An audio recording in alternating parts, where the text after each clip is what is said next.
magtanong. Okay, Ate Bernadette Austero. Good evening. Good evening po. Salamat po. Lifetime talaga ako. Sige ka, Good evening po sa lahat. May tanong lang po ako. Kasi nalilito din po. Ano po? Yung bang, yung, ako ba po na isang nasa ibang community, pero Catholic po din siya. Pero yung simula, ang tanong ko lang po. Wait lang, ha. Meron bang naka-under dyan na TV? Wala po. Okay, sige. Para ko sinarinig ko boses ni Brother John Ray. Sige, balik mo yung tanong mo, te. Simula po ako doon na sumali, may karamdaman po ako, pero gumaling po ako. Yung time na yun na sinabi ko na nabigla na lang po akong nang manghihilot. Yung naging manghihilot. Tapos, yung kininto ko sa kanila, kapag manghihilot ako, di ba sabi ko, may marinig ako na tao na ibang espiritu kapag ang taong hinihilot ko. Yung after that, na sinabi ko sa kanila, kapag hindi ako bigyan ng pira, yung may time na hinilot ako, ilang beses yung kamay ko na napilay. Yung may papahilo na naman, manghingi na ako 10 cents. Ano yun na akong pet healer? Ang tanong ko po. Okay, Brother Wendell, ano daw nangyari sa kanya? Naging pet healer ba daw siya?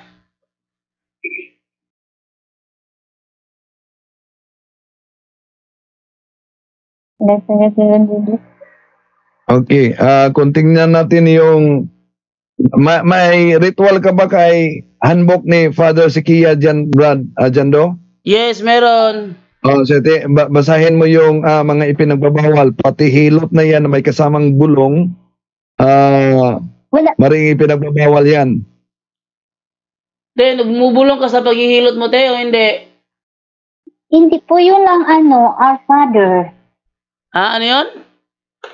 Our Father. Our Father daw.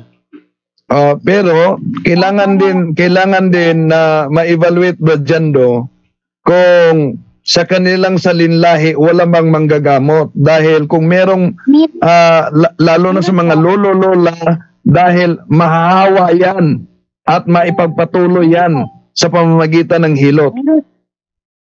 Meron pong manggagamot po. May angkas sila ng mga gamot. Yun. Siya ang nagpatuloy.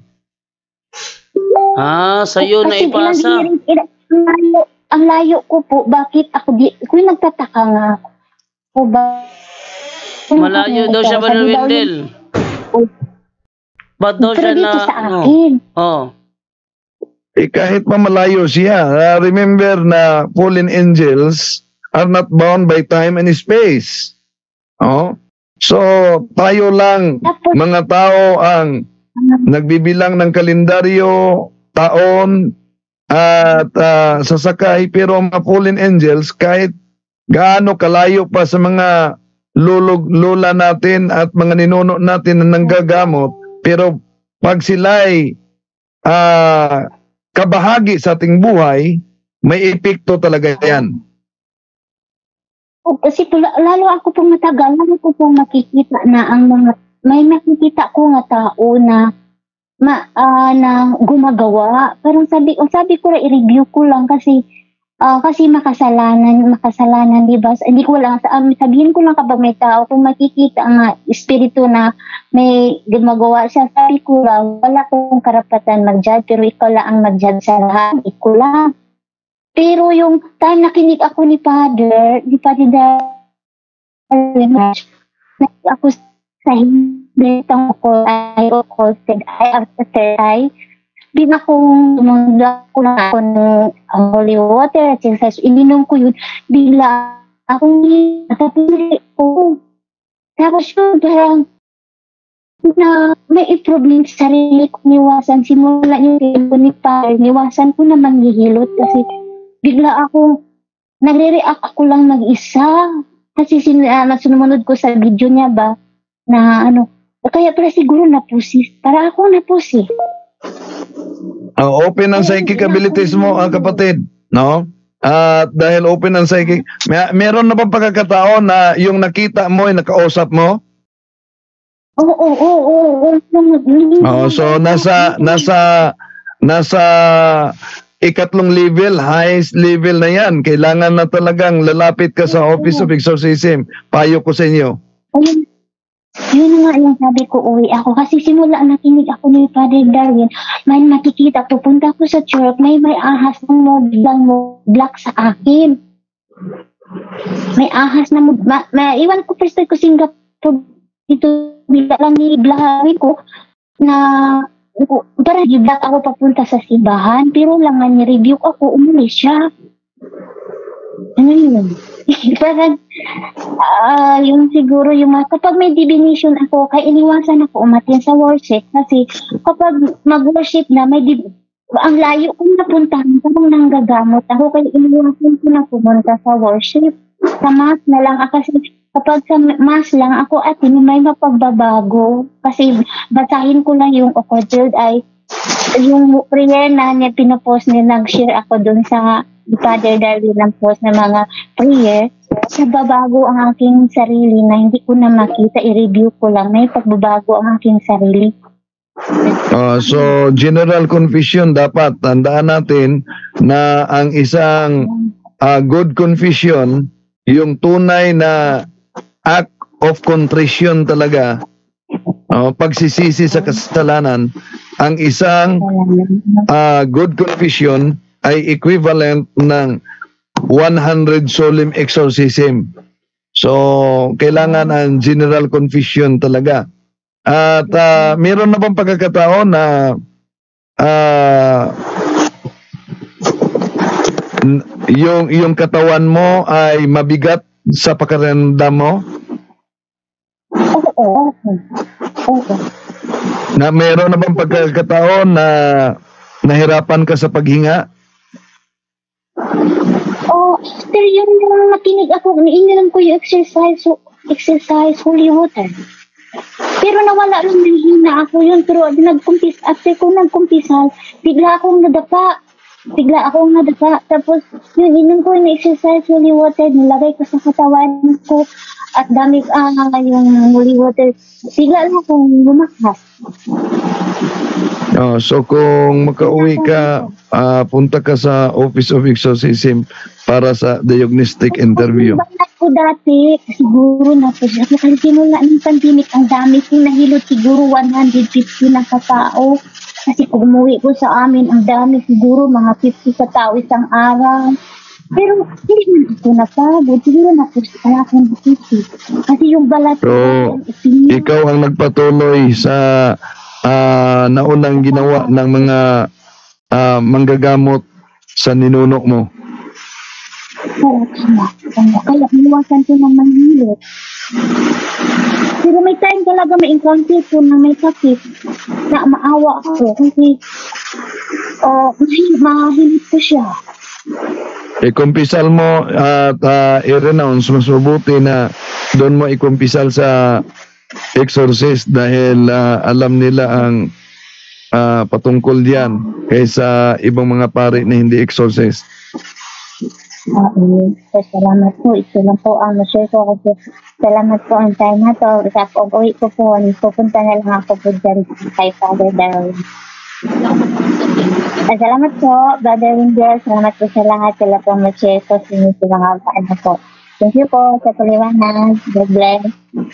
God bless. Okay, thank you sa iyo, Ate Bernadette. Susunod naman din si Ate Sorita naman. Ate Sorita. Hello, good evening, Ate Sorita. Unmute ka, te. Ate Sorita, unmute ka, te. Okay na po? Okay na, go ahead, te. Okay. Meron pwedeng sagot. Meron pong Putol-putol ang linya mo, te. Ano yun? Tesorita. Putol-putol ang linya mo. Ano yun? Yes, yes. Opo. Meron isang hari, pagka nagmisa siya, hindi siya nagpapakomunyon. Umuna siya. Tapos hinahayaan niya yung nagsimba, nakukuha lang mismo doon sa ustiya sa altar. Ito ba'y allowed ng church o hindi? Yun lang po ang isa, pwede kong malaman. Pare, hindi nagpapakomunyon. Yes, umuupo lang siya tuwing yung time ng communion. Tapos ang mga tao lang ang lalapit at kukuha doon. Sa ustiya. Hindi ko alam kung ano pong rason niya. Pero kasi ang alam ko na hindi pwedeng ganyan. Dapat talaga ang pare magpa-communion.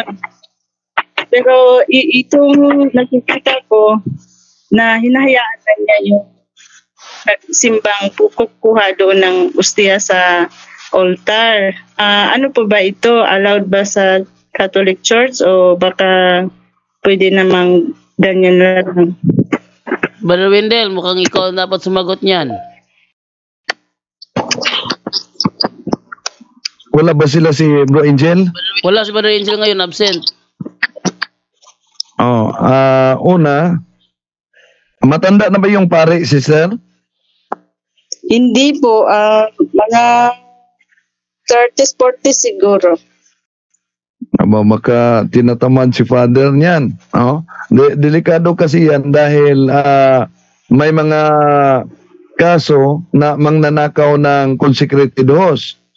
Kaya nga sa renewal ng mga lay ministers, yun ang paulit-ulit kong paalala na yung tumanggap ng komunyon, tingnan kung isinobo ba. Dahil meron talagang mga mangnanakaw ng consecrated host. So kung yun ang paraan ni Father na magpunta lang sa altar at kukuha yung mga tao, delikado kung merong mga mangnakaw ng consecrated host, pwedeng makakuha doon. Okay. Hindi, anong dapat niyang gawin dyan? So, kung ganyan, anong kailangan niyang gawin? Kausapin ba niya yung pare? Pwede naman na i-report sa bishop dahil ang bishop ay liturgist sa kaniyang diocese para mapagsabihan si Father sa ganyan. I-report mo sa bishop, Yes. Okay. Sige, kasi gano'n na lang. Ang ano kasi, siya religious kasi. Ano? Sa loob mismo ng simbahan, yung maraming mga tao? Sa religious po yan, Brother Brendan. Yes, sa loob ba ng simbahan ginawa yan? Yung maraming mga tao? Ibig ko pong sabihin, parang sa kumbento lang po ginagawa ng pare. Kung sa kumbento o kung ilan lang tao, pwede yan. No? Kung ilan lang tao, mga nasa kumbento lang, pwede yan. Pero kung sa loob ng simbahan na maraming tao, delikado na yan. Okay. Asiyan, mas maliwanag po yan. Okay. So, kung kukuha yung mga doon, yung mga tao, sino masasabi ng katawan ni Kristo? Sino masasabi nun? Sasagot ng tao kasi, Amen. Bago subo. Katawan ni Kristo, Exactly. Amen. Merong mga simbahan dyan na yung pare itaas nila ang consecrated host at sabihin, Body of Christ, sasagot ang mga tao, Amen. At doon na. Diretso na. No. Paano kung ang lumapit sa tanista? Hindi na mag-aamin yun eh. Nasa loob ng kumbento pala ang misa, hindi sa simbahan. Sa loob so, yung mga tao lang na nasa kumbento. Yes. Opo. So, allowed po yan, Brother Wendell? Hindi po babawal yan? So, allowed yan kung ilan lang na mga kakilala mo. Pero ang peligro kung nasa simbahan na magkuha dahil meron talagang mga mangnanakaw ng consecrated host. Okay. Mga 10 or 15 lang naman yung simba. Tapos yan ang ginagawa niya tuwing nagmimisa. Kaya hindi ko po alam kung anong dahilan bakit ganyan si Father.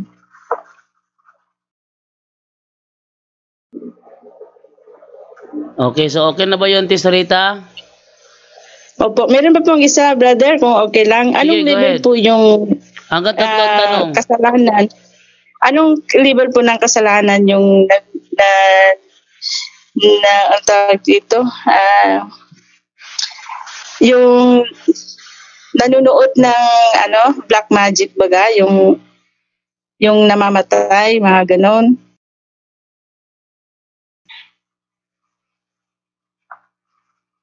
Anong kasalanan niya nanonood ng black magic? Opo, anong level ng kasalanan? Mortal sin or venial sin? Anong klaseng black magic yan, te? Yung bang, yung inaano ng espada, tapos tinutusok, mga ganon.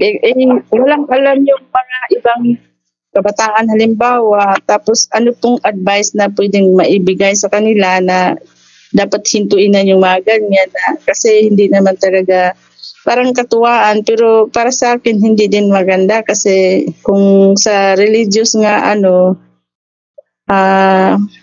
parang against po. Ano pong yun, Brad? Meron po kayong advice?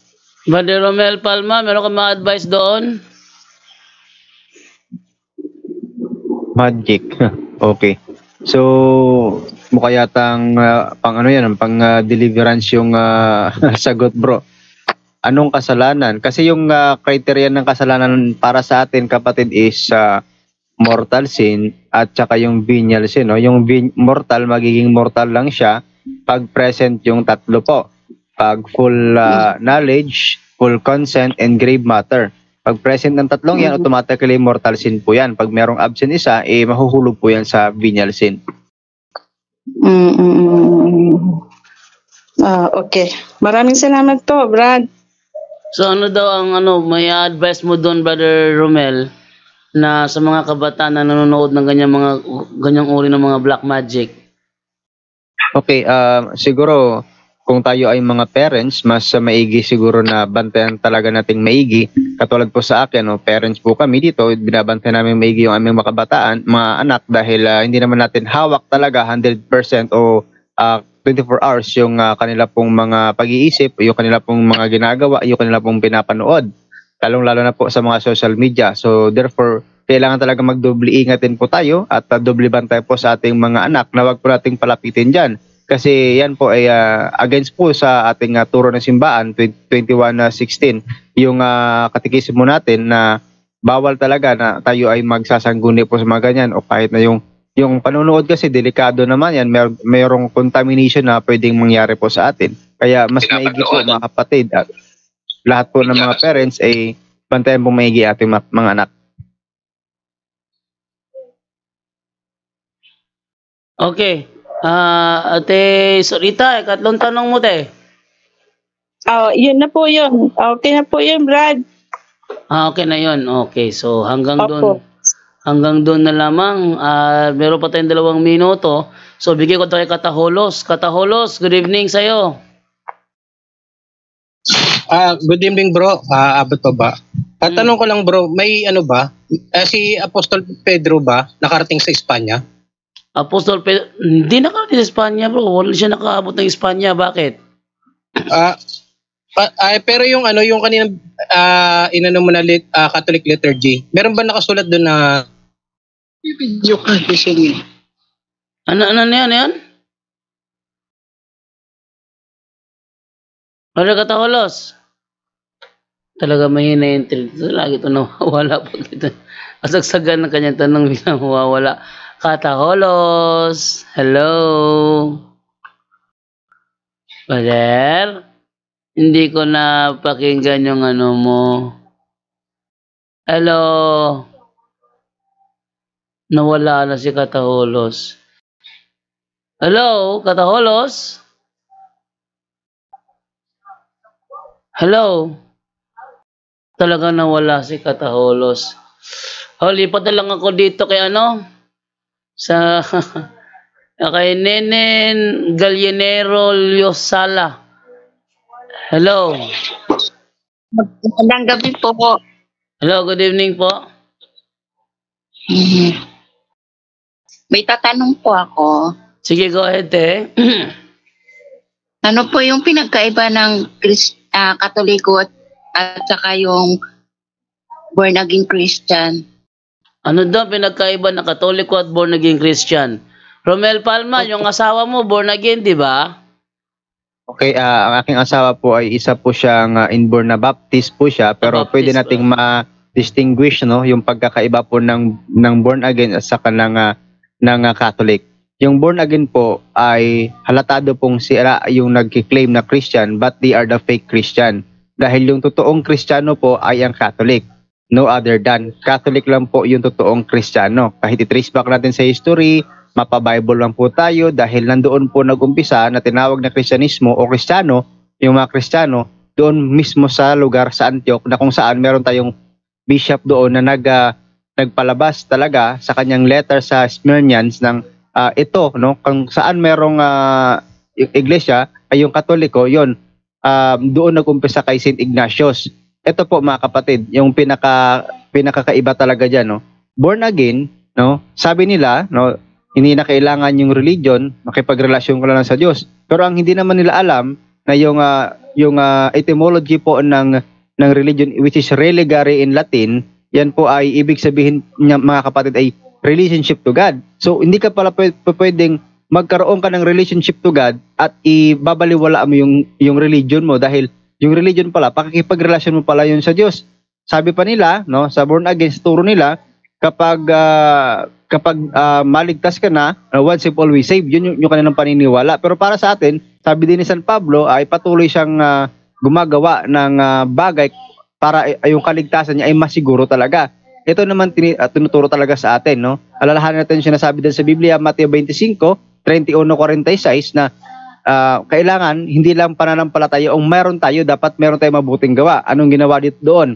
Nanampalataya yung mga naligtas, pinakain nila yung mga nagugutom, pinainom yung mga nauuhaw, lahat ng kabutihan ginawa nila, hindi lang sila nananampalataya. Ito yung realidad. Salvation is very different from born again to Catholicism. Born again, okay, madali lang yung salvation. Pero sa Catholicism, faith in good works po tayo. Para sa kanila, hindi na kailangan yung good works, no? Manampalataya ka lang, okay, liligtas ka na talaga. Pero para sa atin na Katoliko, kapag ikaw ay nanampalataya, kailangan samahan mo talaga ng gawa. Sinasabi din sa Santiago 2:26, ang pananampalatayang walang kalakip na gawa, yan ay patay talaga, no? Katulad ng katawan ng tao na walang kalwa, patay yan. Kaya faith without good works is dead. James 2:17. Yun po. Ate Nenen.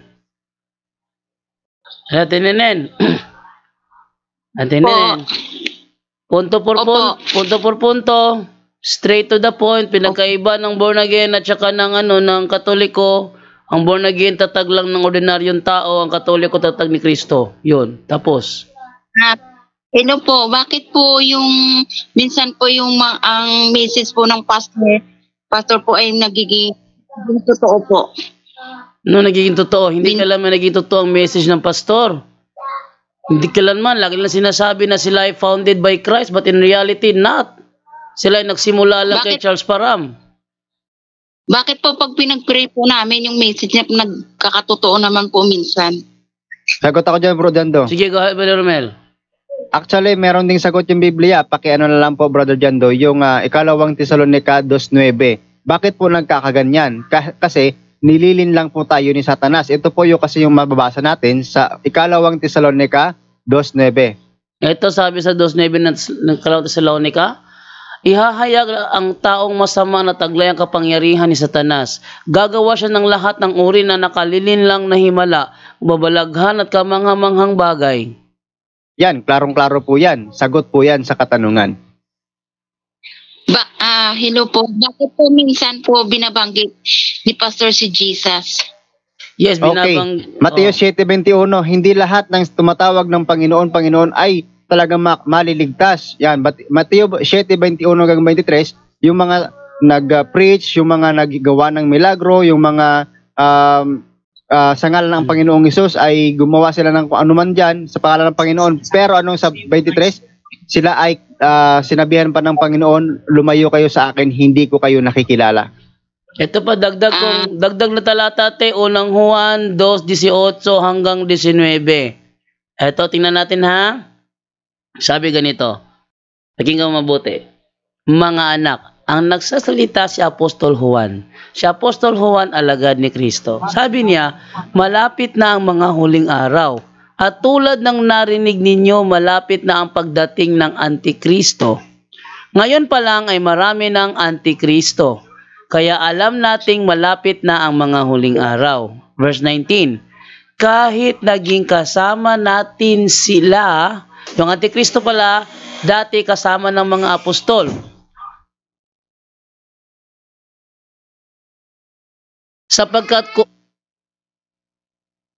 Sapagkat kung tunay na kabilang sila, nanatili sana sila sa atin. Ngunit ang pagtiwalag nila'y nagpapakita na hindi talaga sila kabilang sa atin. Ang mga apostol may kinabibilangang grupo. At yun ang kanilang iglesia. Tapos ang mga Antikristo dati kasama nila. Pero nagsilabasan. Yung kanilang paglabas, yun ang kanilang tanda na sila'y hindi kabilang sa kanilang samahan. Yung born again naman kahit sabihin natin sila'y nangangaral sa pangalan ng Panginoong Jesucristo, as long as sila'y tumiwalag sa unang iglesia, hindi talaga sila ang tunay. Ang tawag ni Apostol Juan dyan, Antikristo. Dahil sila'y tumiwalag. Yun. Kaya, kung ano man anong reason man nila, nasabihin nila na sila ay tunay din, hindi pwede mangyari dahil parang kinokontra nila ang sinasabi ni Apostol Juan. Sabi ni Apostol Juan, sila ay nagsilabasan. At tawag sa kanila, Antikristo, sila ay nagsilabasan sa iglesia. Ang born again, talagang lumabas yan. 1902, nang itatag yan ni Charles Parham. Ang mga kadalasan, majority sa mga born again members ngayon, galing Katoliko. Ano sinasabi sa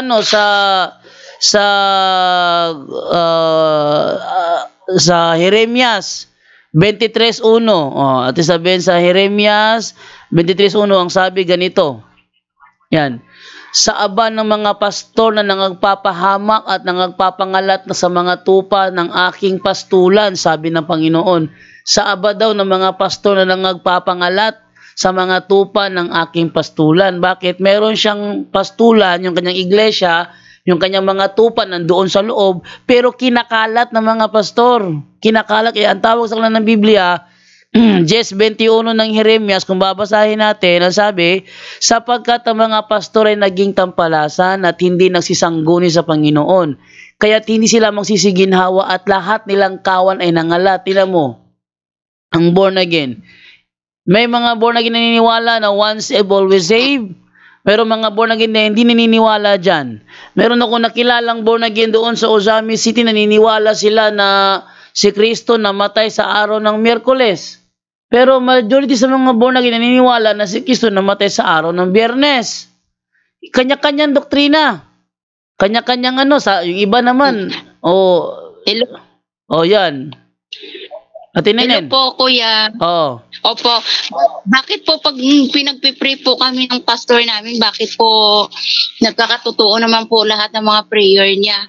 Tsaka po, bakit po lahat ng mga kinakanta po namin tungkol kay Jesus naman po, mga anti-Christ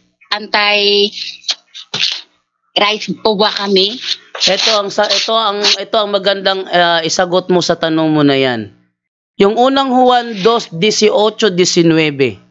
Ang sabi ng mga apostol, ang mga Antikristo ay dati nating kasamahan, ngunit sila ay nagsilabasan. Ang tanong, kailan ba lumitaw ang born again sa mundo?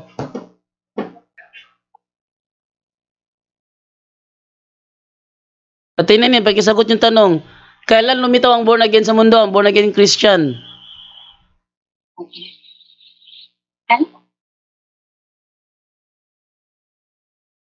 Si Apostol Juan kasi ang nagsabi. Sabi ni Apostol Juan, ang mga Antikristo ay dati nila kasamahan. Ha? 1500. Wala pang born again 1500. Ang lumitaw noong 1522, si Martin Luther, the father of Protestantism, Lutheran Church yon. Wala pang born again nun. Lutheran yon.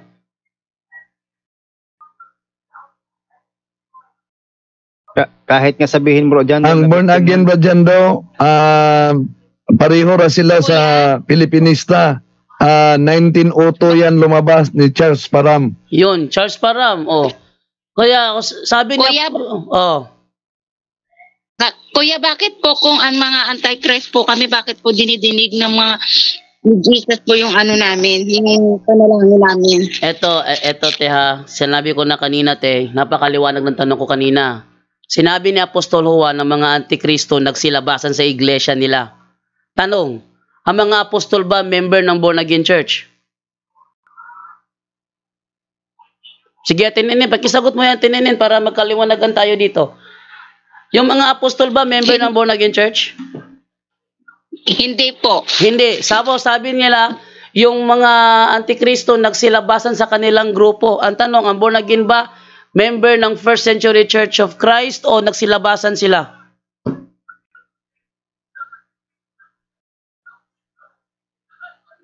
Hindi ko po alam. Anong hindi mo alam? Kaya po ako nagtatanong. 1902, sinabi ni Brother Wendell, ang born again Christian, nagsimula yan 1902, sinimulan niya ni Charles Parham. Siya nagsimula niyan doon sa United States of America na ang born again Christian doon nagsimula. Ang branch ng born again Christian, yung Pentecostal Church, si Charles Parham din ang founder noon. Ngayon, connected sila ang born again Christian at saka ang Pentecostal Church. Ngayon ito sabi ni Apostol Juan, ang mga antikristo ay nagsilabasan sa kanilang grupo. Naniniwala ka ba doon, Teo? Sumasalungat ka doon sa sinasabi ni Apostol Juan?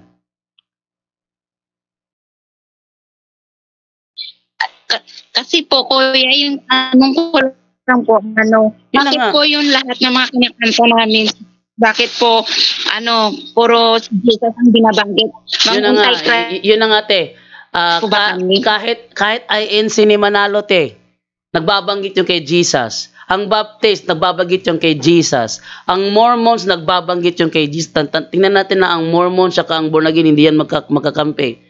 Ang saksi ni Jehovah, nagbabanggit rin yan kay Jesus. Pwede nyo kasama ang saksi ni Jehovah. Lahat kayong mga Protestante nagsasabi ng pangalan Jesus. Pero ang tanong dyan, sumasang-ayon ka ba sa sinabi ni Apostol Juan na ang mga antikristo ay nagsilabasan sa kanilang iglesia? Sangayon ka ba doon? Yes, Brajando. Pakibasa din sa 2 Korinto Kapitulo 11, 12-15. 2 Korinto 11, 12-15. Ang 12 hanggang 15, ang sabi naman ay ganito. At patuloy kong gagawin ang ginagawa ko ngayon upang mawalan ng batayan ang pagmamalaki ng iba na ang paglilingkod nila ay tulad ng aming ginagawa. Ang mga yan ay mga huwad na apostol, madadayang manggagawa at nagpapanggap na mga apostol ni Kristo. Hindi ito katakataka, sapagkat si Satanas man ay nagkukunwaring anghel ng liwanag. Kaya hindi ito katakataka na ang kanyang mga lingkod ay magkukunwaring lingkod ng katwiran. Ang kanilang kahihinatnan ay ayon lamang sa kanilang mga gawa. So dito may mga nagpapanggap na kay Kristo. Pero ang gusto ko lang masiguro, tinatanggap ba ni Ate Nenen yung sinabi ni Apostol Juan na ang mga nagsilabasan sa kanilang iglesia ay mga antikristo? Tanggap ba niya yun o hindi? Ate Nenen, pakisagot mo lang kung tanggap mo ba sinasabi ni Apostol Juan na ang mga nagsilabasan sa iglesia, ang tawag nila doon ay antikristo? Opo. Ngayon, tinatanggap ko po. Pero dahil tinatanggap mo naman pala, Tininin, ang tanong, ang born again ba isa sa lumabas sa tunay na iglesia? Pero po yung tinatanong ko po, bakit po lahat tungkol naman kay Jesus, ibig po ba, mga antichrist po ba kami? Sinabi nga ni Apostol Pablo sa 2 Korinto 11, 13 hanggang 15, sinabi na nga nila na yung mga nagpapanggap din ng mga alagad ay mga huwad lamang. Ang gusto kong isagi sa isip mo, te, tanggap mo naman pala na totoo ang sinasabi ni Apostol Juan na ang mga nagsilabasan sa iglesyang tunay ay mga antikristo. Ang tanong, ang born again ba, isa ba yan sa mga nagsilabasan sa tunay na iglesia?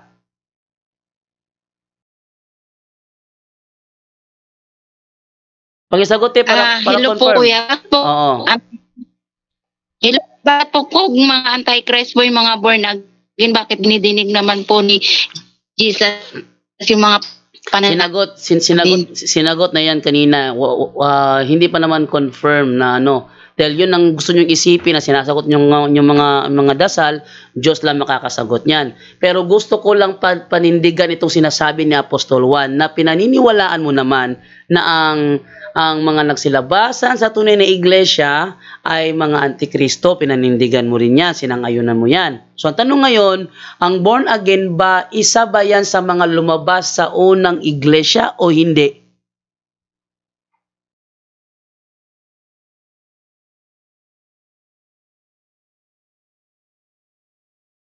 Ate Nenen, pakisagot, isa ba ang born again sa mga nagsilabasan sa unang iglesia o hindi?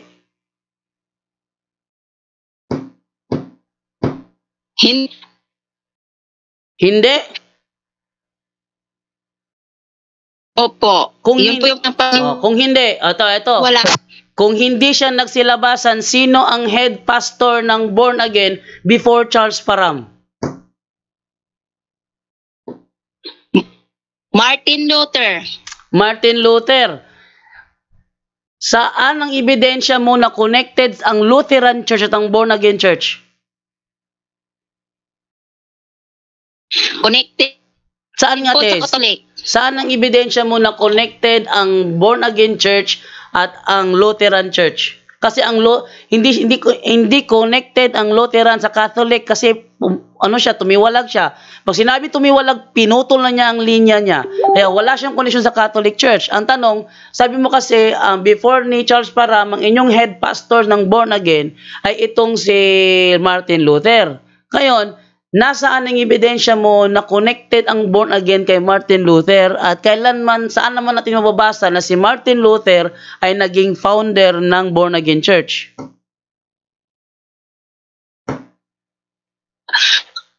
Kaya po ko yan nagtatanong ako. Nagtatanong ako. Yes, nagtanong ako sa iyo, te, kasi mayroon kang binitawan na statement na connected. Ang totoo, hindi sila connected.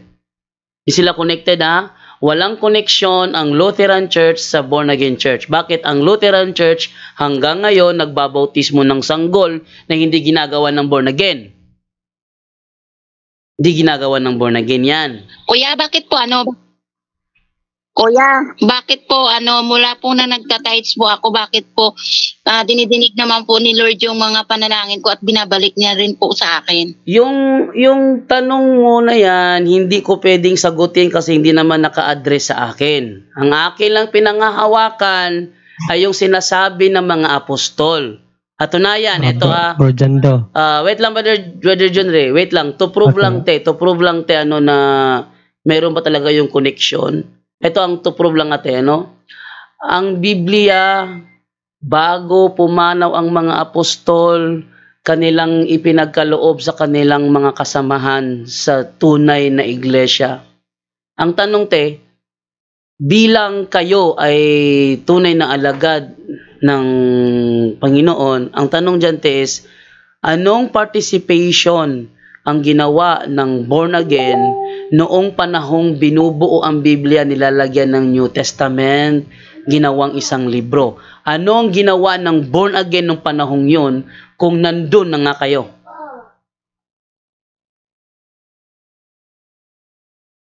Ano te? Kuya, yung sa pero ang alam ko po, hindi ko pwedeng kontrahin yung claim nyo te, yung self-proclaim nyo kasi mo yan. Brother Wendell? Okay, yung sabi niya na binigay naman umano yung hinihingi niya, ang batayan natin ay hindi yung mga temporal needs para masabi natin na grasya yon. Bakit? Pakibasa muna, Brad Jando, yung Mateo 4:9. Anong sabi ni Satanas sa ating Panginoong Hesus? Sabi ganito, sinabi ng diablo sa kanya, ibibigay ko sa iyo ang lahat ng ito kung magpapatira pa ka at sasamba sa akin. Hindi batayan na ang temporal goods na nasa kamay mo ay sa Diyos na. At saka, tanong ko, sister, may tanong lang kasi kanina pa pinapaliwanagan ni Bro Jando, talagang ini-insist mo na totoo kayo dahil lahat ng mga panalangin nyo ay dinidinig ng Diyos, no? Well, sa totoo lang, sister, ikaw lang nagsabi nun. Hindi naman ako maniniwala na sinabihan kayo mismo ng Diyos na dininig niya yung panalangin nyo. No? Kasi self-proclaim yun. Pero tanong ko, sister, tanong ko lang, sister, maliban sa paniniwala niyo na kayo ang totoo, naniniwala din ba kayo ng ibang protestante na kiklaim din na totoo sila? Maliban sa mga born again na halimbawa, sabihin natin itong mga SDA church, naniniwala ba kayo na nag-claim din sila na totoo sila? Naniniwala kayo doon o hindi? Naniniwala po. Kasi po, bilang isang born again Christian po, hindi naman po yung Katoliko ka, Iglesia ka, o kahit... Okay, sister. Okay, ganun na. Po. So, ganito, sister. Dahil pala, naniniwala din kayo sa kanila. Sa tingin mo, totoo ang paniniwala nila na bawal kumain ng baboy?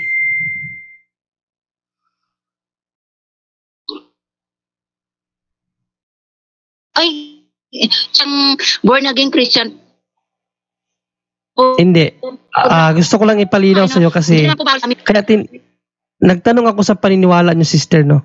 Ang paniniwala niyo kasi kayo mga born again Christian ay tunay, no, kasi nga sabi mo dinidinig ang inyong mga panalangin. Ngayon, question ko, maliban sa paniniwala nyo na kayo ay tunay, naniniwala din ba kayo sa ibang relihiyon na nakiklaim din na sila ay tunay? Sabi mo, yes, no, dahil protestante din sila. Sa tingin mo, yung paniniwala nila na bawal kumain ng baboy, tama yun o hindi?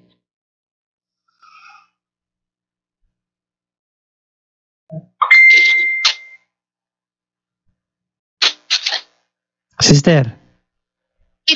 Tama po. Kasi may nakanyang naniniwala ko eh. Kaya sa iglesia.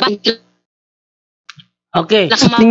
Sa tingin nyo, kayo mga born again, sa tingin mo kayo mga born again, kumakain ng baboy o hindi kumakain ng baboy? Kumakain po. Wala naman pong... Alin ngayon ang tama? Brother John Ray. Tama. Bro. Ang turo sa amin sa SDA, ang kakain ng baboy susunugin. Tas may turo pa sila, sister, ng kakain ng baboy may impyerno ayon sa Isayas. Sa tingin mo, sister? Hindi po ako naniniwala. Hindi po ako naniniwala na lahat po na nakakain po ng baboy ay nasa mapa-impyerno po. Pero sinabi po nga ni Jesus, ang lahat po ng mga kinakain natin ay nilinis niya na po. Pero to, kaya ngayon, sister, gusto ko malagay mo sa isip mo ba na yung claim pala ay hindi siya nagpapatunay na totoo na sila. Kung sila kasi may mga nagki-claim pala na mali din ang aral. Halimbawa na lamang ng mga SDA, nag-claim sila na tama sila, pero nangaral sila na bawal kumain ng baboy dahil maiimpyerno. Ngayon, kung sasabihin mo na tama din sila, abay, contradict yun sa paniniwala mo dahil kayo kumakain kayo ng baboy at naniniwala ka na hindi ka maiimpyerno sa pagkain lamang ng baboy. So ngayon, questionable ang paniniwala mo na tama din sila. Di ba, sister? So hindi rason yung claim mo na tama kayo dahil dinidinig ng Diyos ang panalangin nyo. Hindi yun rason. Dahil ang reason dito, kung paano kayo naging totoo.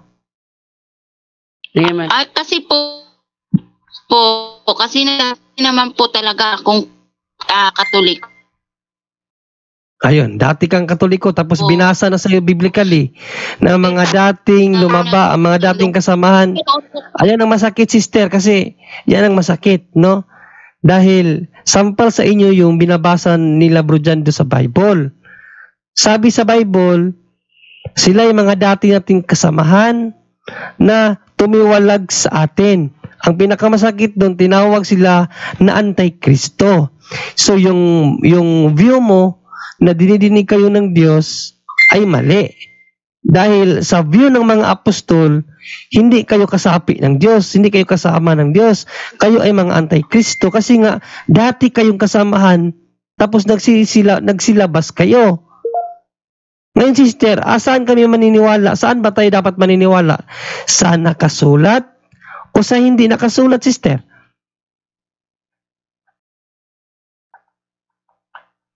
Brother John Ray? Yes, Bro Wendell. Bakit?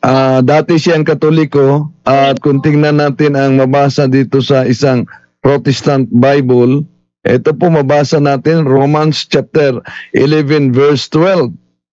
If the Gentiles have been so great gainers by occasion of the sin and fall of the Jews, how much more when they shall become Christians, will they add to the glory and greatness of the Catholic Christian Church. So, ang Catholic, yun ang tunay Christian. Yung born again ay pirated na lang yan. Yung gusto, sister, hindi namin inaano dito yung paniniwala mo, no? Kasi we respect your views. Pero pinapaliwanag lang namin sa iyo, sister, na yung paniniwala mo ay kontraryo sa kung ano ang nakasulat sa Bible. Sabi nga ni San Pablo sa Galatia 6:11, sinusulat ko sa mga malalaking letra. So dapat paniwalaan natin yung mga nakasulat din. Ngayon, sinabi ni San Pablo, ng Apostol na Juan, na yung mga tumiwalag sa atin, ng mga dati nating kasamahan, sila ang mga Antikristo. Ngayon, magpapatuloy ka pa ba sa tinuro sa iyo, sister, na kayo ang born again, gayong kayo naman ang lumabas sa tunay na iglesia? Hello, kuya, kasi ate po, masisisi ba ako na tipo wala naman pong ganito. Tapos born again Christian po ako. Doon ko po nakikita yung ano. Yes, kaya nga sabi ko, sister, nirespeto namin yung view mo. Kaya nga, sister, paliwanagan ka lang namin, nirespeto namin yung view mo kasi yun ang natutunan mo ayon sa itinuro sa iyo. No, yun ang na-inject sa iyo, sister, ba sa utak mo. Yun ang nailagay sa iyo na lason. Kaya we respect your view. Ang sa amin lang dito,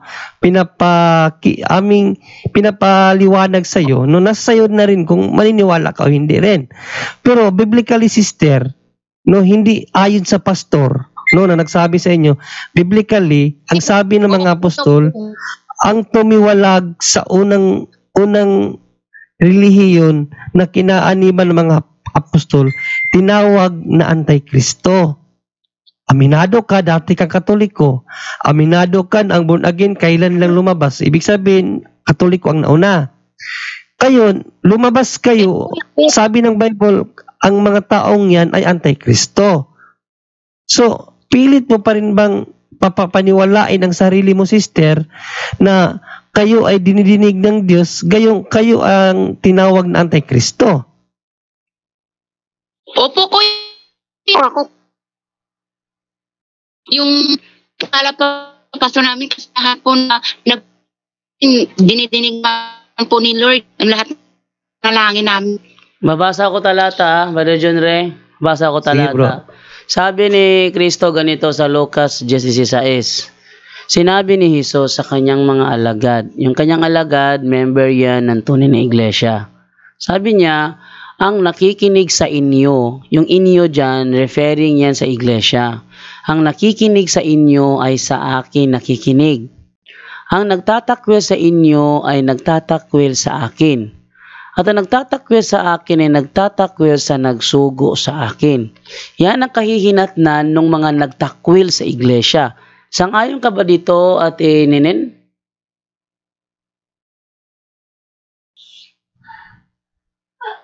Ate Nenen? Opo, ano po yon? Sang-ayon ka ba dito sa sinabi ni Kristo na ang nakikinig sa iglesia ay nakikinig sa Kanya at ang nagtatakwil sa iglesia ay nagtatakwil sa Kanya? Sang-ayon ka ba rito?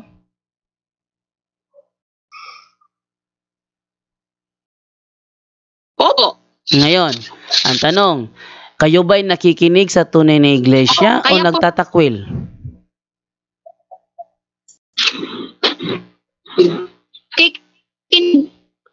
Nakikinig kayo sa tunay na iglesia? Ako naninimanaki. Hindi, ang tanong ko, nakikinig ba kayo? Kay Mama Mary na... Hindi, ang tanong ko, nakikinig ba kayo sa tunay na iglesia o nagtatakwil? Nakikinig po. Ngayon, ano ang tunay na iglesia?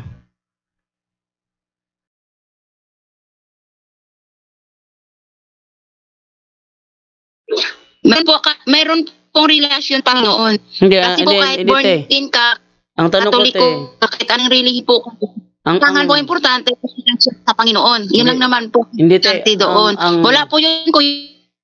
Ay, mali ka. Mali yan. Maling tindig yan. Maling tindig yan. Bakit? Ito. Paano pong mali ko?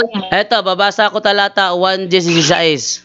Ito ha? Isa pang talata na bilang mali yan. Ito ang sinasabi sa 1:16. At mayroon akong ibang mga tupa na hindi sa kulungang ito. Ano ang ibig sabihin ni Kristo sa kulungang ito? Ano yan? Ano yan, te? Ano yung kulungan na yan, te? Purgatorio. Ay, mali. Nasa mali ka na naman. Ikaw, isa ka sa ibang mga tupa na wala sa kulungan niya. Sila'y kailangan din namang dalhin ko at kanilang diringgin ang aking tinig at sila'y magiging isang kawan at magkakaroon ng isang pastor. Ang ibig sabihin niyan, te, ang gusto ni Kristo, kayong mga ibang tupa niya na nasa labas ng kulungan, yung kulungan dyan, yung kanyang iglesia. Ang sabi niya, dadalhin niya, papapasukin kayo. Ang tanong, ba't hindi kayo pumasok dyan, bagkos iniwan nyo yan at lumipat kayo sa born again?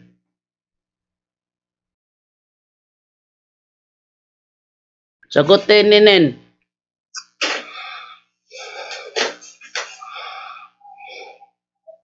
Pakisagot mo yan, Ate Nenen.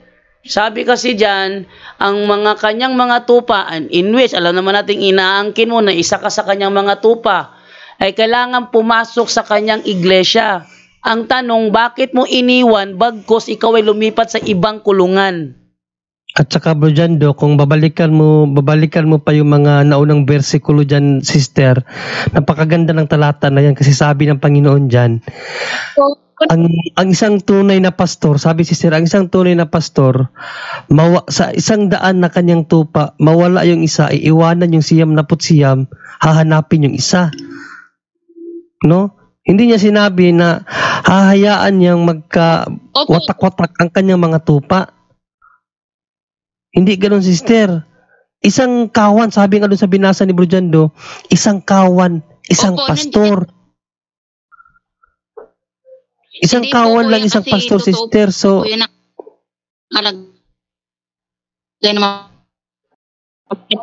pero kasi nakita ko born naging Christian, nakita ko po yung buong relasyon. Sige te. Pagpalagay natin. Sige te, Nenen. Ipagpalagay natin na nakita mo. Pagpalagay natin na nakita mo yung relasyon na sinasabi mo, relasyon. Tanong ko sa iyo, Ate Nenen, nung namatay ang mga apostol, karelasyon ba nila ang maglilibing sa kanila o hindi? Ate Nenen? Po, hindi ko po alam. Ang tanong ko sa iyo, ulitin ko sa tanong ko sa iyo ha. Nung namatay ang mga apostol, karelasyon ba nila ang maglilibing sa kanila o hindi? Karelasyon. Karelasyon. Kaya nga, ngayon, tanong ko, kaya po, di ba, saang born again church, saang born again church nakalibing ang mga apostol? To prove na kayo ay may relasyon. Saang born again church nakalibing ang mga apostol? Wala po. Paano mo na mapuprove sa akin ngayon na in reality, kasi yung sabi mo kasi relasyon, pwede nyo i-claim yun na sabihin nyo na may relasyon kami. Hindi naman namin pwedeng yung experience nyo eh. Pero dito tayo sa base sa reality. Sinangayunan mo na ang maglilibing sa mga apostol ay ang kanilang mga karelasyon. Tanong ko ngayon, saang born again church nakalibing ang mga apostol? Sabi mo, wala. Paano mo ngayon mapapaliwanag ngayon, te, na ang Katolikong iniwan mo, doon nakalibing ang lahat ng mga apostol maliban kay Judas Iscariote?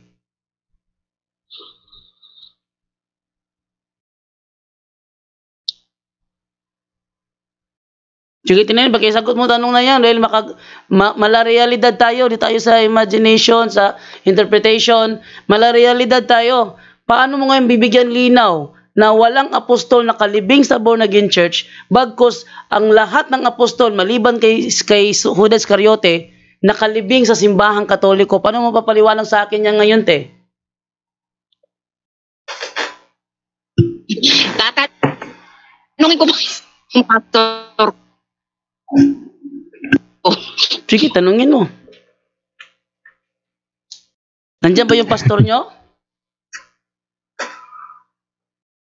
Nandiyan ba yung pastor nyo, te? Kuya, kasi ito lang po yung wala po. Ay, tulog na po. Sa bahay lang po ako. Kaya hindi lang po ako napasok dito, kuya. Maganda. Ako lang po sa magandang pumasok ka, te, dahil lahat ng katanungan mo na patungkol sa Katoliko na hindi nasagot dati kasi dati kang Katoliko eh. Kaya ka nalipat sa born again dahil meron silang mga sinabi patungkol sa Katoliko na akala mo mali.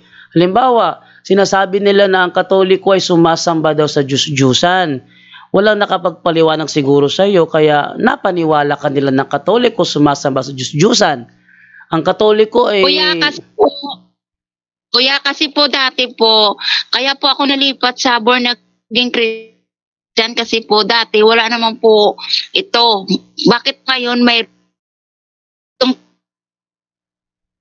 kasi po pag nasa born again Christian po ako ngayon, iba po ng malaki pong pinagkakaiba po ng doon sa Katoliko ako at sa naging Christian ako. Kasi nang sa Katoliko ako, at ito lang yung paniniwala ko kasi pag pumapasok po ako sa simbahan, oo. Wag nang sa Katoliko po ako dati, paniniwala ko kasi dati nagsisimba ako halos buong isang linggo nagsisimba po ako. Bakit po parang hindi pa rin po dinidinig ni Lord yung mga panalangin ko? Pero bakit po nang lumipat po ako sa born again Christian, doon ko po na-realize at doon ko po nakikita na Ako te. Anong ako naman te, ito naman yung sa akin. Witness ko to si Brother Tata Rosal, Brother Wendell Talibong, yung mga kasama ko sa Osamis. Witness ko lahat ng mga yan. Yung anak ko inilayo sa akin ng nanay niya. For 6 years, hindi ko akalain na makakabalik sa akin. Dasal lang ako ng dasal. Dininig ako, yung anak ko ngayon, tulog na. Yun, tulog, nakahiga na. After 6 years, para pakita ko sa iyo, te, ha, na yung anak ko na kinuha sa akin, ayun, nakikita nyo sa mo ngayon? Yan, malaki na. Hindi ko akalain, after 6 years, makakabalik sa akin yan. Nagdasal ako ng nagdasal, na may kasamang luha, na sana bumalik sa akin ang anak ko. Dininig ako ng Panginoon, bumalik sa akin ang anak ko. At yan, nakikita mo ngayon sa screen, tulog. Yan, ha? Nilayo sa akin yan for 6 years. Hindi ko akalain makikita kami muli. Dininig din ako. Paano mo nga papaliwanag ngayon yan, te? Sige, ikaw naman sumagot, eh. Opo, 6 years po na pinag-pray mo po yung anak niyo po na para bumalik po sa inyo. Yan na po, para tinagot na ni Lord yung panalangin mo, bumalik na pa yung anak mo sa'yo. Kaya po, ako po, marami rin po akong pinag-pray na matagal din yun po, dininig na. Ito pa, isa pang talata na gusto kong basahin sa'yo. Efeso 5:23, ang sabi ganito, sapagkat ang lalaki ay pangulo ng kanyang asawa, gaya naman ni Kristo na pangulo ng iglesia, na siya rin ang tagapagligtas ng katawan. Sumasang-ayon ka ba, te, na si Kristo ang tagapagligtas ng kanyang katawan na siyang iglesia? Yes or no? Opo naman. Dahil sumasang-ayon Opo naman ka, po yan. Niniwala naman po ako. Dahil sumasang-ayon ka, yung iglesia ba na yan ay ang tinayo ni Charles Parham na born again?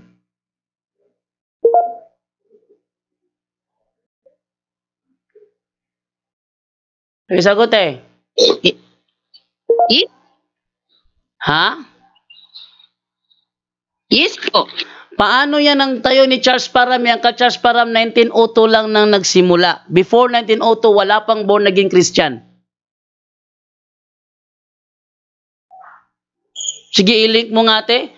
Before 1902, wala pang born again Christian. Paano nangyari na yung iglesyang yan, ang born again Christian? Sabi ni Kristo, itatayo ko ang aking iglesia. Nagtayo siya ng iglesia. At ang iglesia kanyang tinayo, pinersecute ni Apostol Pablo noong unang siglo. Yun ba ang born again church?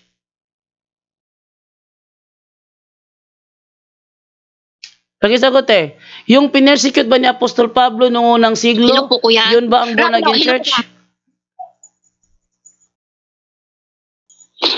Hello po, kuya. Wala po akong alam sa history. Pero ang pinaniniwalaan ko po, yung yun lang yung pinaniniwalaan. Kaya kita tinatanong sa Biblia, alam ko wala kang alam sa history. Kaya tanong ko sa iyo ngayon, yung bang pinersecute ni Apostol Pablo nung siya ay Saulo pa, yung kanyang pinersecute, yun ang iglesyang tinayo na Panginoong Hesukristo. Nasabi sa Efeso, siyang ililigtas ni Kristo. Ang tanong, yung iglesia na pinersecute ni Apostol Pablo nung siya ay Saulo pa, kung saan yun ang tunay na iglesia tayo ng Panginoong Hesukristo, yun bang iglesyang pinersecute ni Apostol Pablo? Yun ba ang born again church na kinabibilangan mo ngayon? Yes or no? Hindi po. Ngayon, kung hindi pala yon ang iglesyang sinasabi ng Efeso 5:23 na kanyang ililigtas na kanyang katawan, ano ipapaniwala ngayon sa amin, te, na nasa tama ka? Hindi pala yan. Kasi po, kuya, paniniwala ko lang po, yung mga pinagpipray ko lang okay, so sa maliwanag sa aking naano ngayon sa'yo, naunawaan sa'yo, yung mga ebidensya sa Biblia. Kasi po ano yun? Kasi po dati, kuya, yung Katolik po, na naman po talaga ako noon. Kasi nang nagiging dito ako ni Sarino, kung Sarino, tinagal naman talaga Rino. Kaya naniwala po ako talaga dati sa kanya.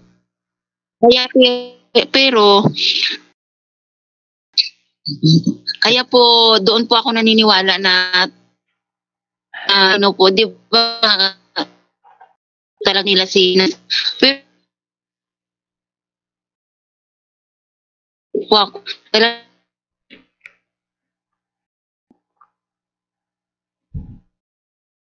ni Nasakunis talaga ako sa pero yung sa nalaman ko po sa born again, hindi po ganun. Ito yan, Teo.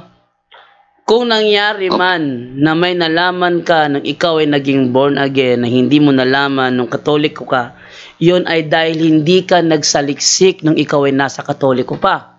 Kasi sabi mo, wala namang ganitong programa noon. So, ibig sabihin, naiwan mo ang Katoliko kasi hindi ka nagsaliksik muna bago ka lumipat ng iglesia. Ngayon nasa iglesia ka na ng born again, ang pakiramdam mo bago sa pandinig mo, so dyan mo lang narinig. Pero ito ang masasabi ko lang sa'yo, te. Ang nangyari ay nangyari na. Ano tayong magagawa pa? Ang tunay na iglesyang tinayo ng Panginoong Jesucristo, pinangalanang Katoliko. Ang mga apostol, inilibing sa simbahang Katoliko. Lahat ng simbahang Katoliko na pinaglibingan ng mga apostol, member ng Roman Catholic Church or Greek Orthodox Catholic Church, member sila doon. Doon nakalibing ang mga apostol. Ngayon, si Apostol Pedro, doon naman nakalibing sa Vatican. Alam naman natin hindi sa inyo yon. Ngayon, sa born again, kahit saang branches ng born again, walang apostol na nakalibing doon. Kaya eto, nasa tamang iglesia ka na sana kung saan siyang pinag-iwanan ng mga apostol na kanilang aklat, kaya meron na tayong New Testament ngayon. Ang iglesia na nag-compile ng Biblia, kaya mayroon tayong Biblia ngayon. Ang iglesia na kung saan nakalibing ang mga apostol, iniwan mo na ngayon yan. Dahil nandoon ka sa iglesyang nagsimula lang noong 1902, 1901, hindi pa siya existing. Tapos, ngayon, kanya-kanyang branches, kanya-kanyang aral. Nandoon ka ngayon sa iglesyang tatag lang ng ordinaryong tao. Iniwan mo ang tatag ni Kristo. Doon ka lumipat. Kuya, bakit? Ano? Hello kuya, bakit po ano?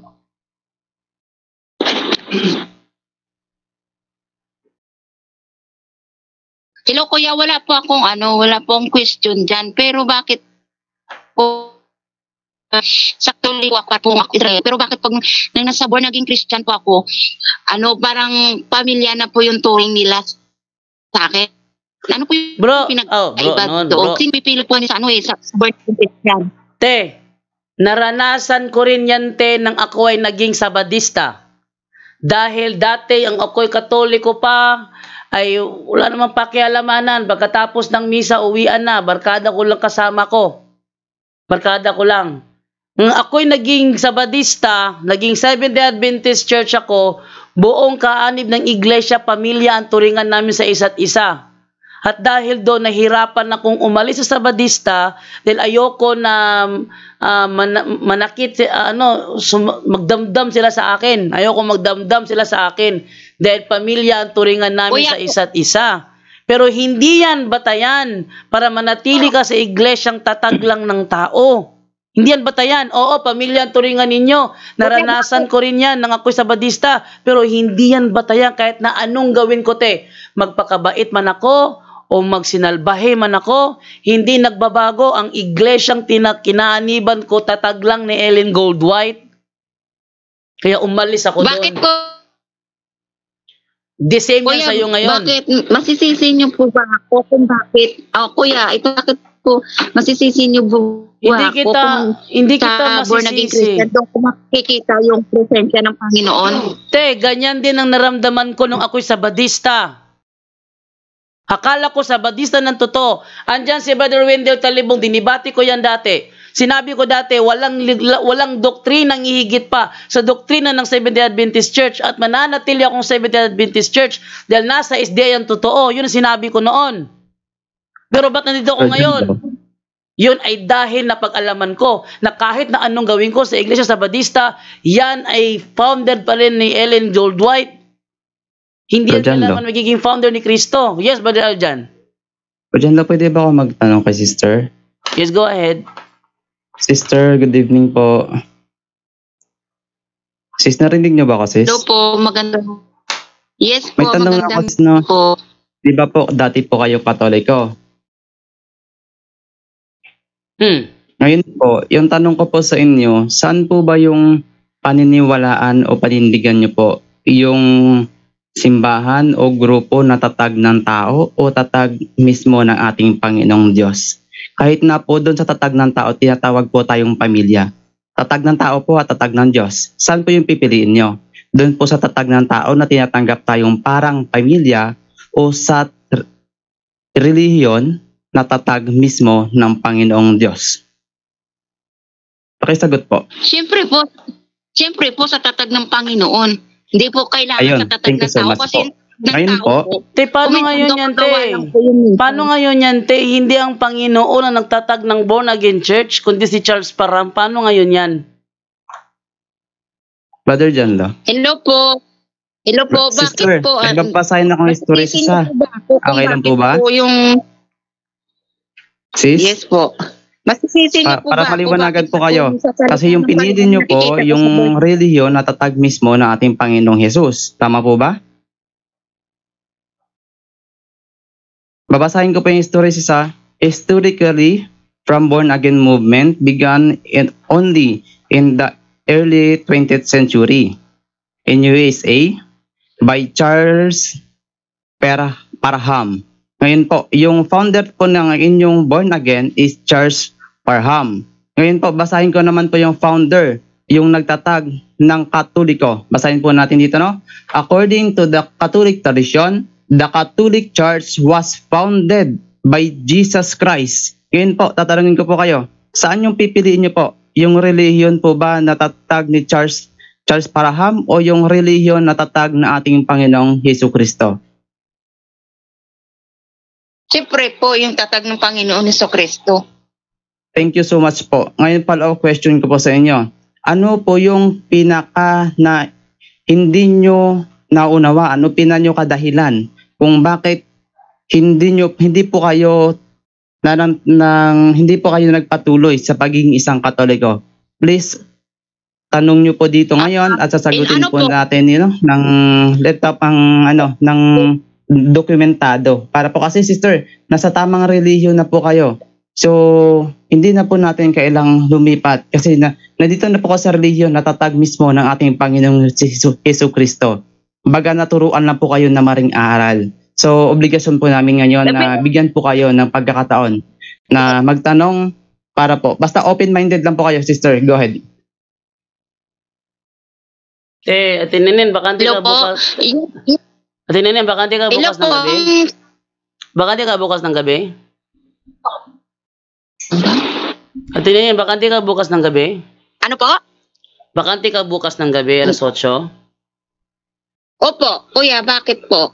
Pwede tayo balik bukas ng gabi alas 8 para mahaba oras natin pag-uusap? Ngayon lang po ako kaya nga, dahil bakante ka, pwede ba balik tayo bukas ng gabi, tuloy tayo para mas mahaba oras pag-uusap? Reach namin, pag bumulang ka po hanggang ipukatas may apat. Hello, te. Te, sabi mo, te, bakante ka bukas alas 8 ng gabi, bakante ka. Payag ka ba bukas ng gabi dahil bakante ka, tuloy tayo bukas alas 8 ng gabi? Para mahaba oras. Sige po, kuya, tingnan po na. Ano mo, te, kasi bakante ka dahil bakante ka, pagbigyan mo kami dahil bakante ka. Kasi kung ngayon, 10:53 na, malapit na mag-alas 11. Pero kulang tayo sa oras. Yes po, kuya. Sister, kaligtasan po yung pinag-uusapan dito, sis. Kasi kaligtasan na pinag-uusapan natin dito, kaligtasan at comparison ng born again at Catholic Church. So, doon ating yan. Brother Sa bro, mag-alas 12. Nakinig lang ako kay ate at sa inyo, Bro Jando, no? At ako naunawaan ko si ate, no? Kasi sabi nga niya, doon nga niya, sister, makinig ka muna, sister, kasi parting words na kasi to, sister, balik ka na lang bukas para mas lalo kapag maliwanagan. Normal yan na wait lang, ano sabi mo, te? Kuya, may pa ako na itatanong. Kasi sa born again Christian po, doon ko po nakita yung fellowship po ng bilang isang born again. Masisisi niyo po ba ako kung bakit ganon, kuya? Ako ang sasagot, sister, hindi ka namin masisisi kasi ayon nga sa pahayag mo, doon mo nakita. Siguro, nung nasa Katoliko ka pa, nakapikit ang iyong mata. Sister, ang kinakailangan ng Diyos, sister, adoration, hindi po fellowship lang. At saka, dapat malinaw tayo niyan. Ang sabi ng Panginoong Diyos, lahat ng tao ay luluhod sa Kanya, hindi mag-fellowship. At may tinatawag sister na perfect contrition, perfect na pagsamba.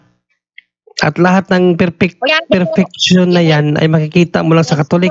Next time, pag-usapan pa natin ng malawakan niya para maunawaan mo. Ngayon, sister, gusto ko lang ipaalam sa iyo, sister, na lahat ng mga pahayag mo, makinig ka lang muna, sister, ha? Lahat ng mga pahayag mo kontra sa Bible. Hindi porket nakaranas ka ng kasaganahan, dininig ka na ng Diyos. Bakit? Dahil ang tunay na mga mapalad, sister, ay hindi yung nakasamsam ng kayamanan o kaginawaan sa buhay dahil sa pera. Babasa tayo ng talata, sister, ano ang tunay na mapalad according sa Bible? Tingnan mo, sister, kung itong...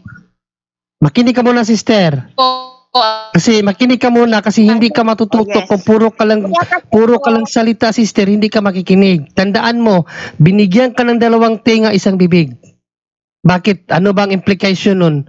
Dahil mas gusto ng Diyos, mas makinig tayo kaysa tayo ang pakinggan. Kay sister, morality yan. Hindi po sarado. Kasi, yes, makinig ka muna, sister, kung ano ang tunay na mapalad according sa Bible. Yun bang sinasabi mong dinig dahil sa mga anong uri ng yaman? Makinig ka, sister, ano ang mapalad sa Bible. Tapos, pag nilayan mo, kung yan bang naranasan mong kaginawaan or pagiging mapalad mo, makinig ka muna, sister. Makinig ka muna, sister.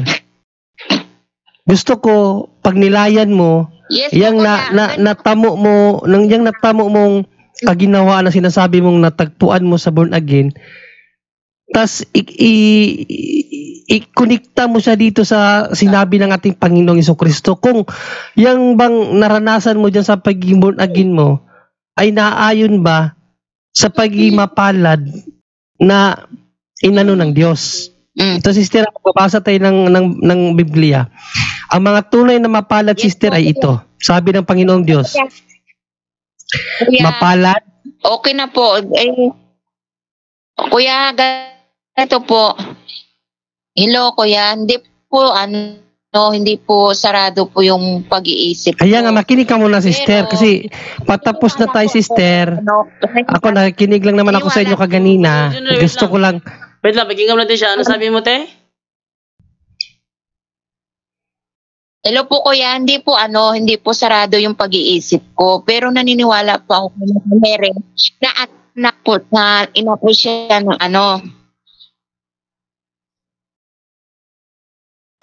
inapo siya na Ano?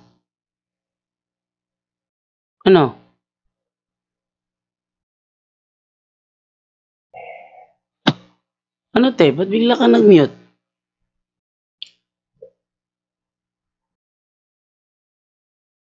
Ano, te?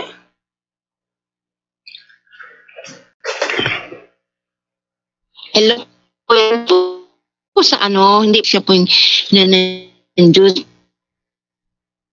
po. Ang nakikita again. Hindi po sa kuya. Te, hindi mo pwede ipagmalaki sa amin, te, na nakaramdam ka ng family dahil naramdaman ko rin yan sa SDA ako. So, ang alam mo, sister, no, yung mga pananalita mo na yan, lahat ng yan nasa Katolik, hindi mo lang nakita. Kaya sinasabi ko sa iyo, nung nasa Katoliko ka pa, marahil nakapikit ka, hindi ka nakamulat, no? Alam mo, sister, sa bawat parokya, mayroong tinatawag na BAC, kung alam mo yan, Basic Ecclesiastical society ba yan or system sa S or basic ecclesiastical community pala, BAC. Ano bang ibig sabihin? Alam mo ibig sabihin, sister? Fellowship yan, fraternity yan. Tinuturuan tayo ng simbahan na tayong mga kasapi ng simbahan ay magkaroon tayo ng relasyon na tulad ng isang pamilya. Charismatic. Yung charismatic, fellowship yan. Fellowship yan. Hindi mo lang nakita kasi nakapikit ka. Lahat ng hinahanap mo nasa Katoliko. Kaso nga lang nung Katoliko ka, nakapikit ka. Ganito na lang po, 'di ba? Babalik naman po. Hindi po nakapikit yung hindi po nakapikit. Sige, hindi ka nakapikit. Alam mo ba nung Katoliko ka, narinig mo sister, makinig ka muna. Dahil nung Katoliko ka, hindi ka nakapikit. Tanong ko sa iyo, narinig mo na ba na mayroon tayong tinatawag na basic ecclesiastical community? Alam mo to o hindi? Hindi po. Hindi mo alam, ibig sabihin nakapikit ka. Yun yung mga bagay, sister, na hindi mo alam nung Katoliko ka pa. Kasi kung alam mo ang bagay niyan, hindi ka nalalabas. Kasi yan lang pala ang hinahanap mo. Nasa simbahan yan. Hello, hindi mo lang nakita nung nandito ka pa. Nakapikit po ako. Hindi po. Hello, kuya. Hello. Hindi po ako, kung nakapikit po ako, hindi po dininig ni Catherine pa noon. Pero ganito na lang, kuya. Di ba pabalik na malalim na po yung gabi, ibig sabihin, isa po sa atin, kailangan na po magpahinga. Pero babalik naman po tayo bukas. Doon na lang po natin ipatuloy po. Pero sa akin naman po, bilang isang born again Christian, hindi ako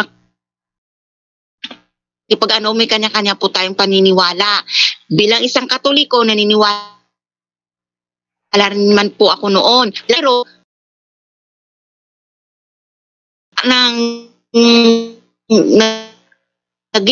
naging Christian ko, doon ko kung paano po dininig talaga ni Lord ang lahat ng hangin ko. Nang Katoliko po ako, talagang once talaga na nagsisimba po ako, pumapasok. Oo, nagsisimba ako mula po Lunes, minsan hanggang Biyernes po, hanggang Linggo pa nga po. Pero parang hindi ko po Sister, ako bilang Katoliko, sister, sister, makinig ka, sister, kasi parang pinamumukha mo sa amin, sister, na sa Katoliko walang dininig na panalangin sa Diyos. Sa buhay ko, sister, ito sasabihin ko sa iyo, ako ay mahirap na tao lang kami, mahirap na pamilya. Nung nanalangin ako sa Diyos na sana, Lord, maka-abroad ako. Na sana, Lord, magkaroon ako ng magandang trabaho, na magkaroon ng magandang sahod, nagkaroon ako. Nung sinabi ko, Lord, sana magkaroon ako ng isang anak, nagkaroon ako. Lord, magkaroon ako ng makasal ako, nakasal ako. Lahat ng pinalangin ko, sister, natupad. Sa tingin mo, wala sa Katoliko yung sinasabi mo?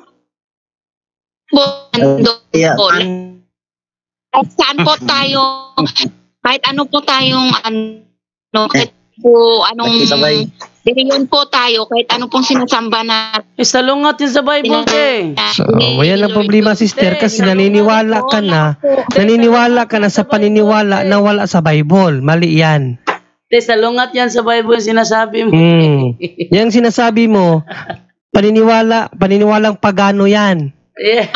Siguro po. Hindi yan biblical. Remember, sister, kaya may Biblia para malaman natin mga Kristiyano kung ano ang kalooban ng Diyos na gusto ng Diyos sa atin. No? Walang saysay yung mga sinasabi mo, walang saysay yung mga sinabi mo, sister, na dininig ako ng Panginoon, pero yung salita ng Panginoon hindi mo dininig. Ay, hindi po, kuya. Lahat po tayo, dinidinig ng Panginoon ang lahat ng panalangin. Sabi mo lang yan. Walang sinabi sa Bible dyan sa lahat ng pinagsasabi mo. Kuya. May isang tanong na lang po ako to. Ang dami mo lang tanong, bukas na po dyan do. Bawat isa sa atin, kailangan na po natin magpapuna. Pero, Bukas ng gabi, te. Tapos ganun din po siya. Mapupunta ba ako sa sa Saint Pierre? Ito na, te, ganito lang, te. Bukas te alas 8. Bukas te alas 8, balik tayo bukas ng alas 8 ng gabi. Tapos pagkumparahin natin yung natutunan mo sa born again sa Katoliko na iniwan mo. Pagkumparahin natin yan bukas ng gabi. Okay sa'yo yun, alas 8 ng gabi. Kaya ito ulit tanong ko na lang po. Sister, tama na sister. Puro ka na huling tanong. Bukas pwede ka magtanong ng maraming huling tanong. Bukas na lang yan ang tanong mo at siguraduhin mo sana, te, yung itatanong mo sa akin. Siguraduhin mo sana, te, na hindi mauuwi na kami ay sasalungat sa turo ng Biblia. Ayoko yung gano'n na. Halimbawa, tatanungin mo sa amin, may impyerno ka ba o malalangit ka? Sabi sa Santiago 4:12, huwag mong hatulan ng kapwa mo tao. Huwag mo kong tanungin ng ganyang uri ng tanong. Opo, ang gawin natin bukas ng gabi, pagkumparahin natin, yung nga ang tanong mo invalido. Huwag mo kong bigyan ng tanong na ang sagot ay sasalungat sa kagustuhan ng Panginoon. Ang sabi ng Panginoon, huwag kayong humatol. Basahin ko talata ng Biblia, wala pala kayong alam dito eh. Santiago 4:12. Anong sabi dito sa Santiago 4:12? Itong sinasabi.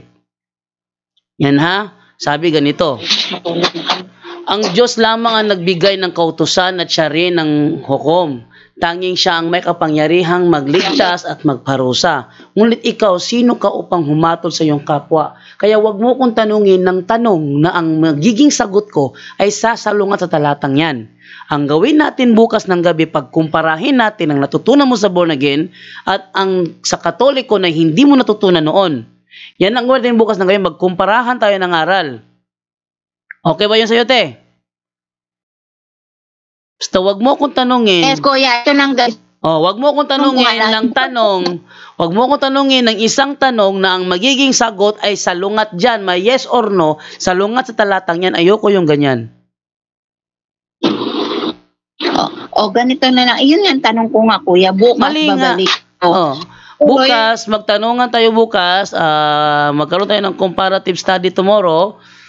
Yung natutunan mo sa born again, pagkumparahin natin. Sama mo yung pastor mo, sister, kung maaari, sama mo yung pastor mo. Yung bumubulong sa iyo diyan, kung pastor mo yan o asawa mo, pwede din isama yan. Sige po, kuya.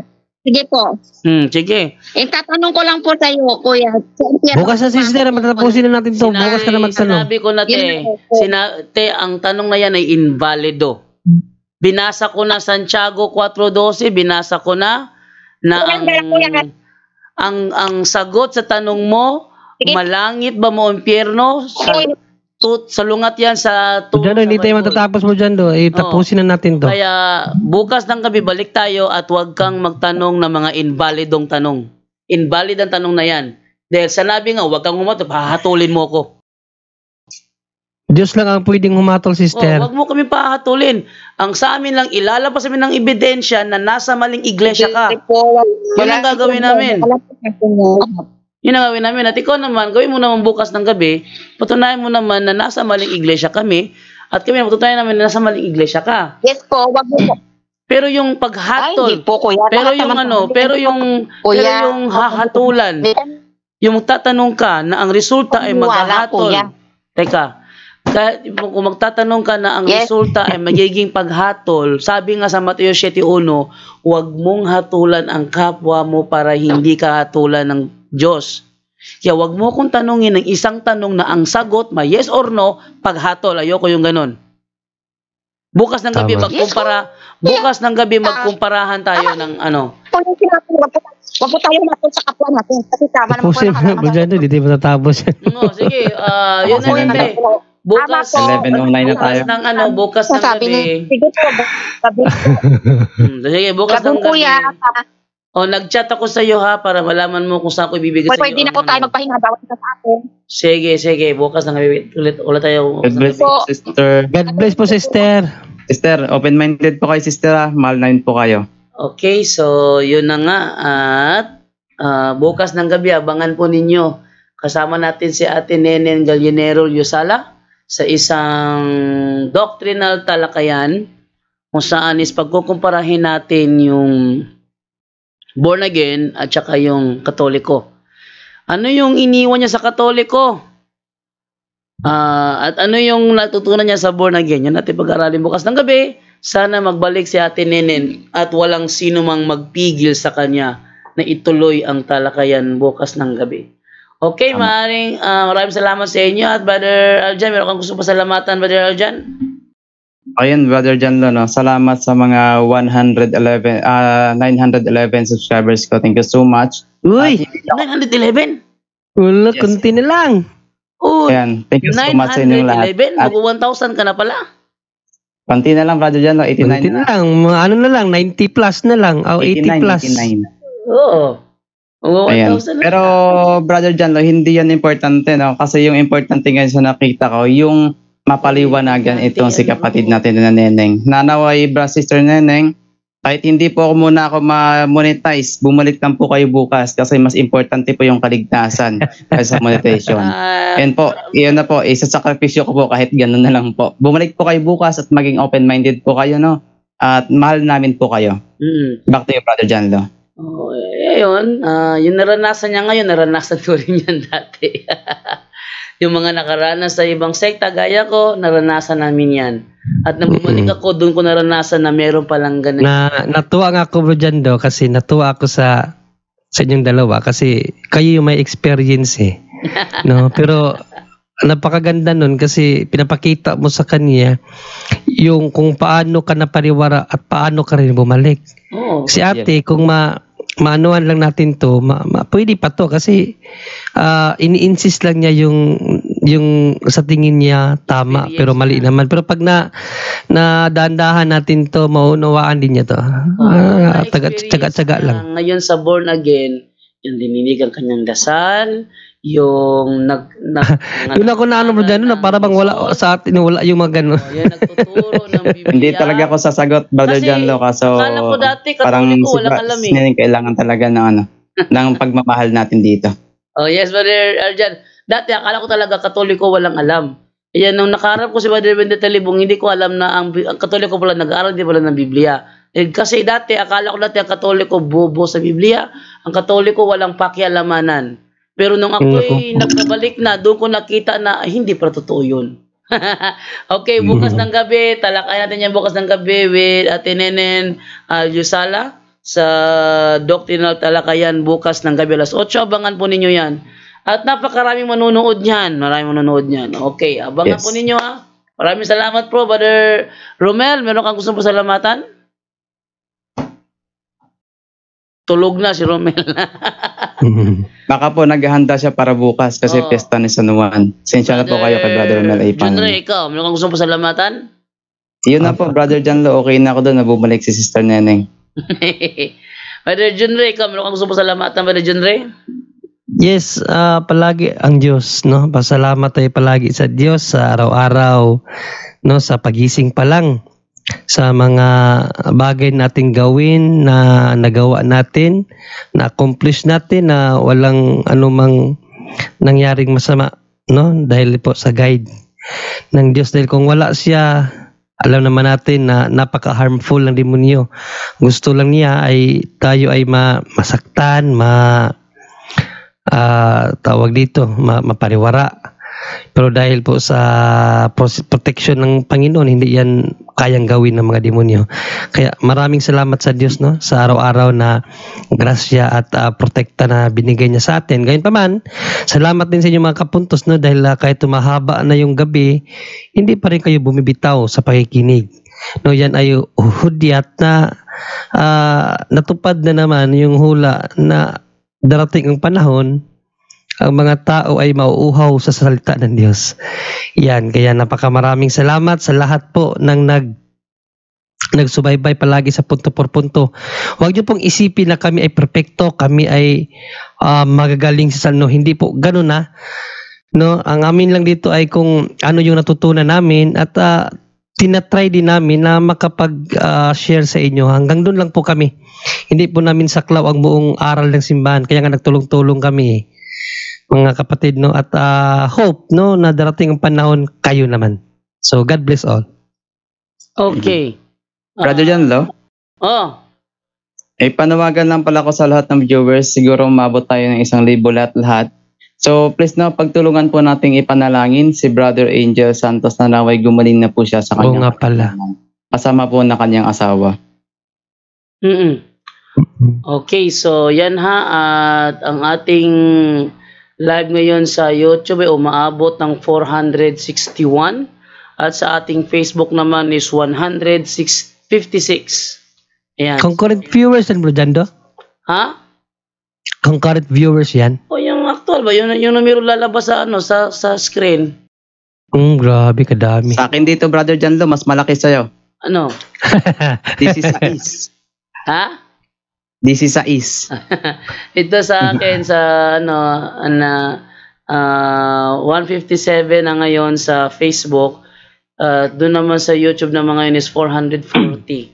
Okay, yun ang concurrent view talaga. Concurrent views, 440. Okay, maraming salamat po sa inyong lahat. At sabi dito, for concurrent viewers, 440, chat rate 5, views is 2,724. So, yan ho, kaya bukas ng gabi, dadami pa to pag bumalik si Ate Ninin. Sana bumalik siya bukas ng gabi at tinitiyak natin na maraming makakapanood nun. Kaya sana, anong role ko bukas ng gabi, mag-moderate na lang siguro ako. Para maging malinaw yung yung talakayan, no? Ako makipagano sa kanya bukas, Bro Jando. Sige. Para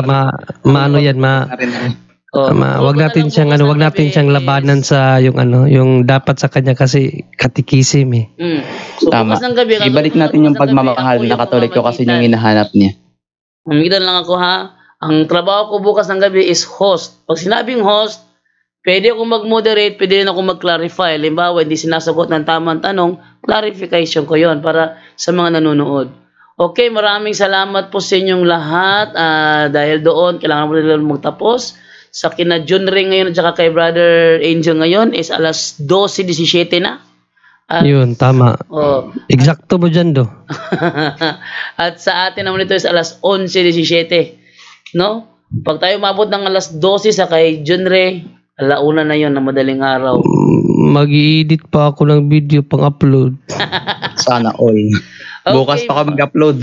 Okay, maraming salamat sa inyo lahat. At dahil doon, closing prayer na po tayo. Ano po? Okay, in the name of the Father and of the Son and of the Holy Spirit. Amen.